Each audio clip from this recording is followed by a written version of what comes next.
Hey everybody, Smart Silver Stacker here. Welcome to a live stream where we get to watch stock market crash before our very eyes. Not something that you get to see every day, but we're going to go over what's been going on today, give you the updates on the current status of the markets, and talk about whether this is really a major crash or just a correction. But as you can see, just about everything in the red today. Now that we've had a few hours to trade, to digest what's going on, let's just get right into it. So, first of all, it is looking like we're getting a nice bounce off the lows of the day. You're looking at the NASDAQ here.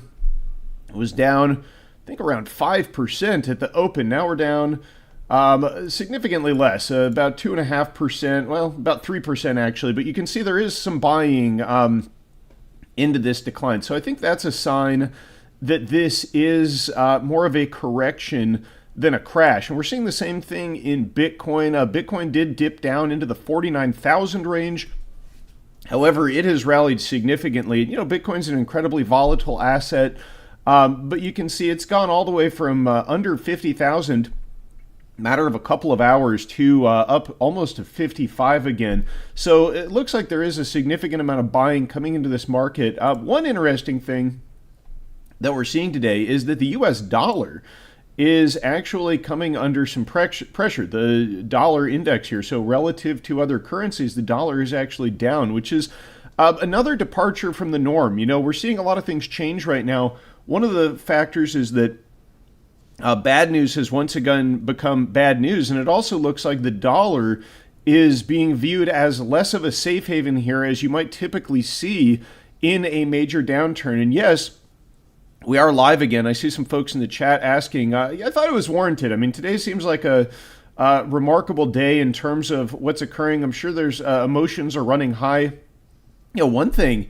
that occurred, I think I have the story pulled up here, is that brokerages, Schwab, Ameritrade, a lot of these brokerage, actually I can't find the story, so I'm just going to have to give you the rundown from my memory, but a lot of these online brokerages were experiencing outages at the market open. I experienced this as well briefly. I wasn't able to log into an account of mine, and I'm sure a lot of people out there were seeing that, and you know, that's just another example of how you have to view these digital assets in this environment that we're living in, right? You can't count on anything that is a number in a computer to be there. I mean, there could be a cyber attack, there could be an outage, there could be a solar flare, who knows, that wipes this stuff out. But apparently all it takes is, a downturn in the stock market to lock people out of their trading accounts. It's probably just the, sheer volume of panicking people rushing to sell, making exactly the wrong move, or maybe rushing to buy.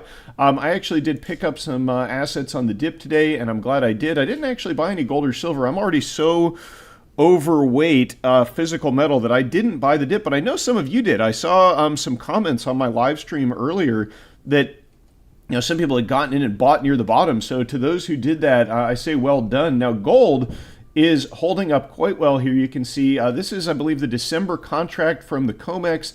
Lows of the day dipped down as low as 24.03. Now it's back up to 24.46.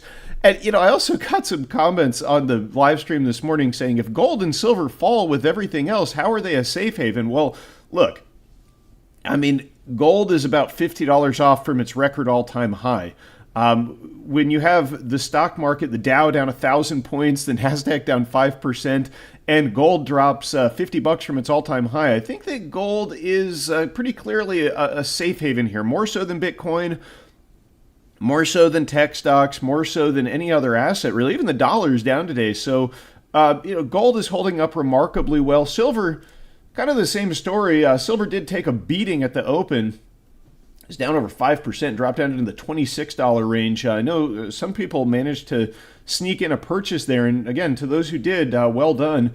But it too is bouncing pretty hard off of the lows, up to 27.41. Lows of the day here, 26.59. So a significant recovery in a lot of these assets, and I think that sure, we could get more down days this week. But this is not looking to me to be a market crash, right? I would not get all flustered with this. Not financial advice. I'm just telling you my views on it. But I did buy some paper assets. I bought some more miners this morning on the lows once I was able to get into my trading account.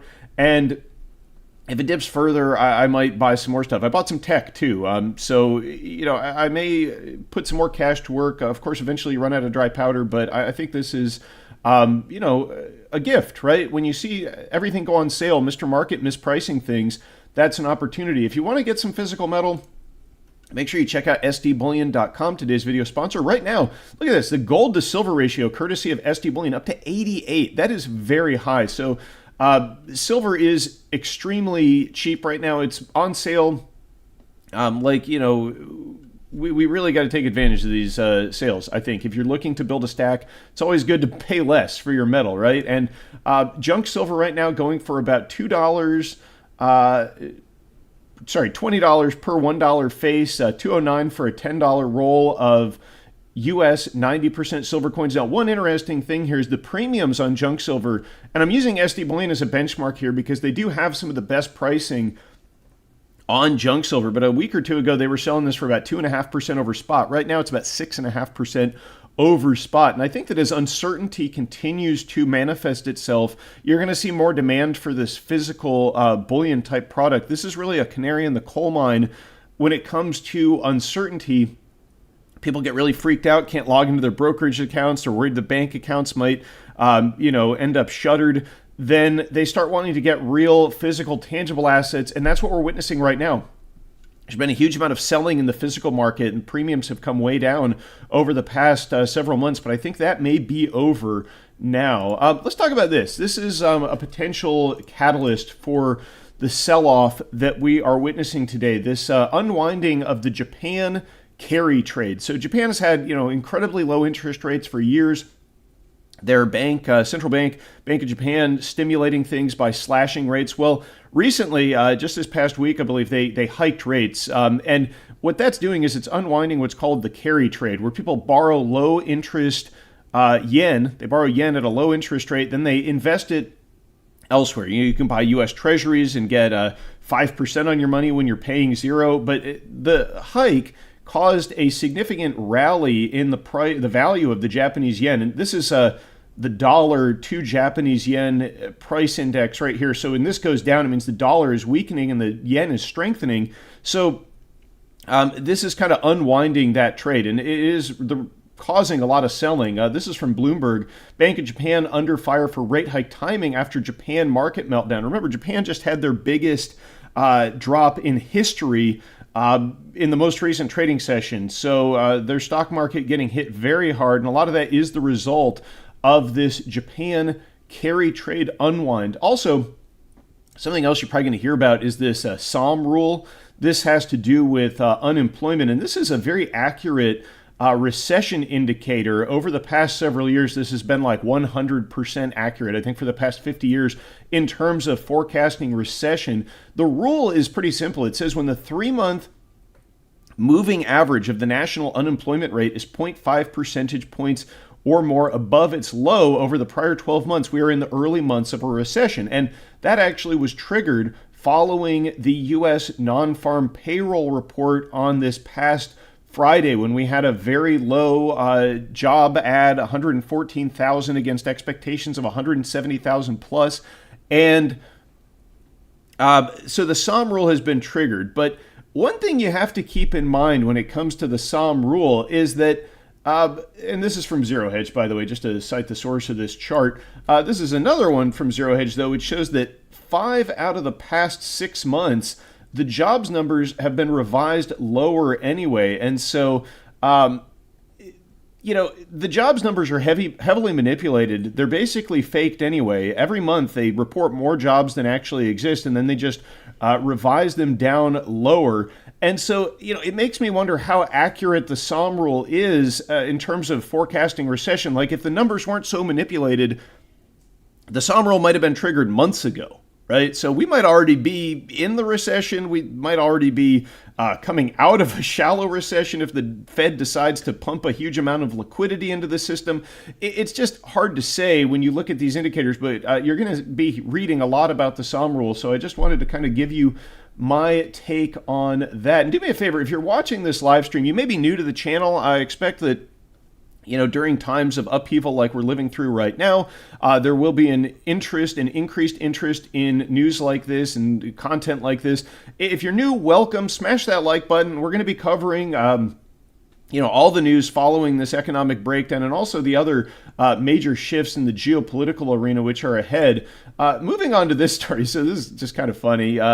Donald Trump, his reaction to the global stock market sell-off, kind of classic Trump style, all caps on his Truth Social platform. He said, "Stock market crashing, I told you so. Kamala doesn't have a clue. Biden is sound asleep. All caused by inept U.S. leadership." And look, I mean, I don't necessarily know that this is a stock market crash. Again, I view it more as a correction because we've just been having record high after record high after record high in all these paper assets, and the fact that they're kind of recovering off the lows from the open. I think that, fears of a market crash may be a little overdone here. But one thing I will say is that to wit that, if this is a correction, it probably, this is going to help Trump, I think, in the election. It's going to increase the odds of him getting elected in November. And if that happens, that's going to be very positive for stock markets in the U.S. You can remember what happened after he was elected last time. And this is not to get political or, say I'm in favor of one candidate or the other, but I think that his platform of a weaker dollar, which he's talked about with Bloomberg and Business Week, of reducing corporate taxes, that is all going to be very stock market positive. Now, it's going to be very bad for the U.S. dollar. You're going to see this U.S. dollar index go much lower if those policies are put into place. And that's not even a secret or speculation. We've been told that, he wants a weaker dollar. So, again, I view this more as a buying opportunity and more of a sale on a variety of assets. But I just wanted to, share his response there. I did find that kind of amusing. Meanwhile, on to the current occupant of the Oval Office. And gosh, this is from dailymail.co.uk. There's so many ads. It's ridiculous. The headline here, Biden heads to the Situation Room as Iran threatens attack on Israel. So perhaps more serious than the ongoing correction in the stock market is the fact that we are on the verge of major geopolitical disturbances this week. And, that may be contributing to the decline. That could very well be why we are seeing such an amplified effect at the open on the stock market. Is because of all this geopolitical uncertainty.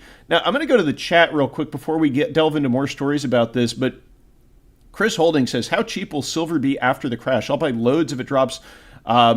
Supply and not much demand. What does that do to the market? Okay, so look, if the market sells off in a big way, if this is not a correction as I'm forecasting, if this is a big market sell-off, the spot price of silver is probably going to go down a lot further. Let's put it that way. I think for now, $26 is a pretty good level of support. It's been tested multiple times going back to 2022. We broke through. It has now, it was resistance. Now it has flipped and turned into support. You can see in May we rallied off that level. We almost touched it today and we bounced. So barring a huge pan sell-off, I think we've probably seen the lows in silver, but, it could go much lower. Remember during the COVID pandemic lows, silver went down to like $12. Now, you couldn't buy physical metal for that amount.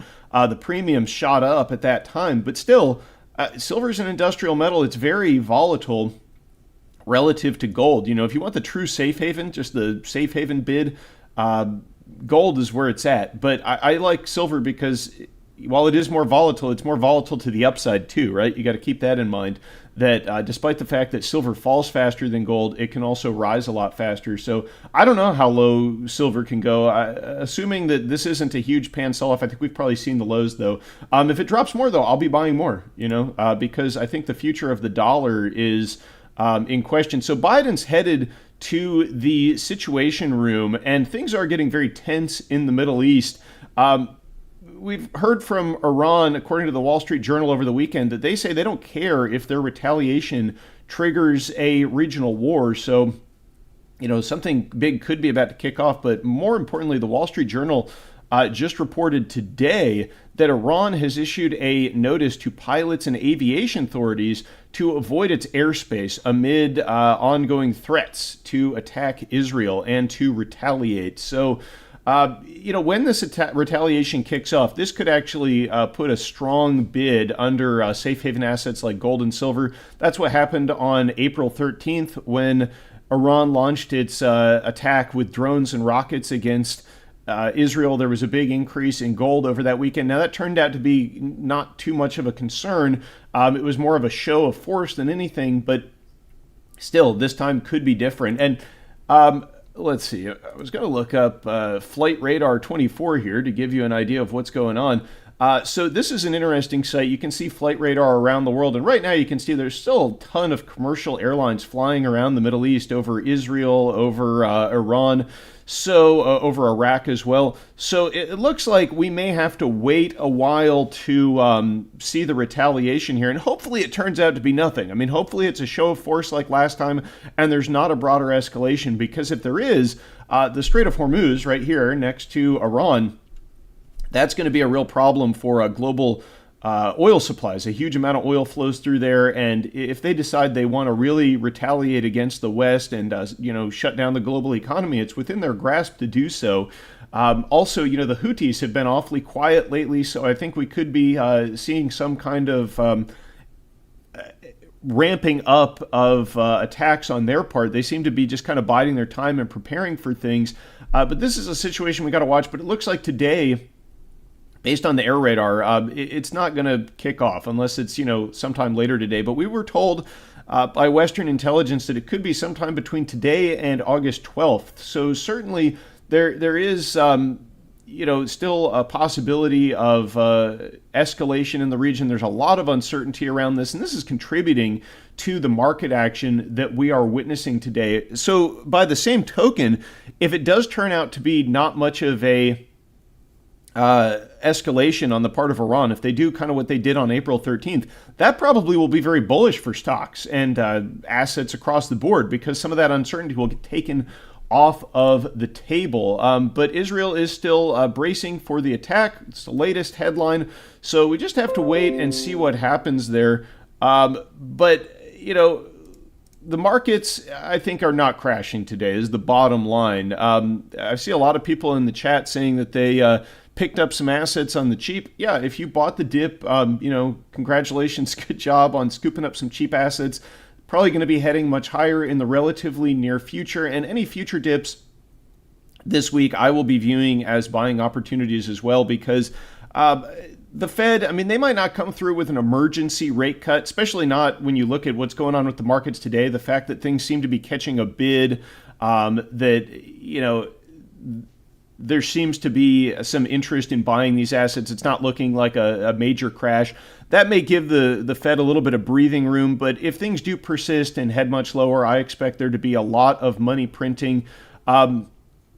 It's always important to note kind of the long view of things, and we have seen just massive record high after record high. So a bit of a pullback is due. If you look at the long-term chart for the NASDAQ, you can see that this is really just kind of a blip on the radar, and this is where some of the most pain has been felt. Silver and gold, they're still both up on the year. So buy the dips. What else can I say? Not financial advice, but that's what I'll be doing. Anyway, leave me a comment down below to let me know what you think about the topics we covered today.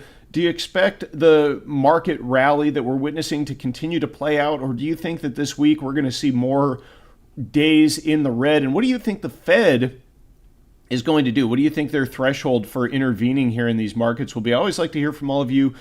Do me a favor, also smash the like button, subscribe to the channel if you have not yet. Certainly we are in interesting times, and there's going to be a lot more to cover moving forward. Anyway, thanks for watching, everybody. Stay safe and happy stacking, and I will catch you next time. Smart Silver Stacker, out.